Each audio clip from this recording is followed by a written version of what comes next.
হস্টেলের ঘর থেকে উদ্ধার করা হয়েছে ছাত্রের ঝুলন্ত দেহ। গোটা ঘটনায় চাঞ্চল্য আইআইটি ক্যাম্পাস চত্বরে।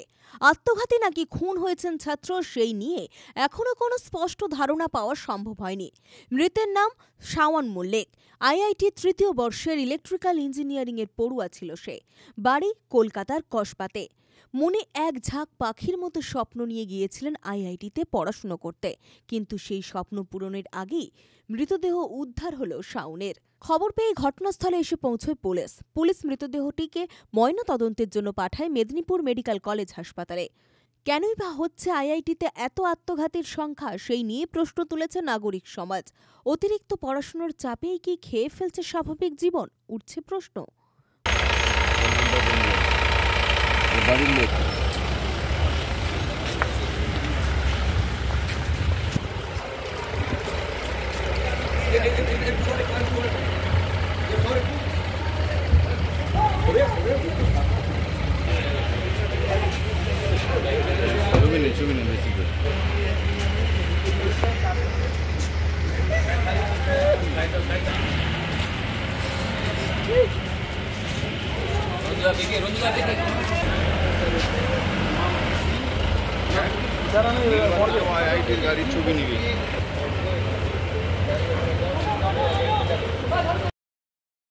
পুলক বেরার রিপোর্ট, খবর BCBS।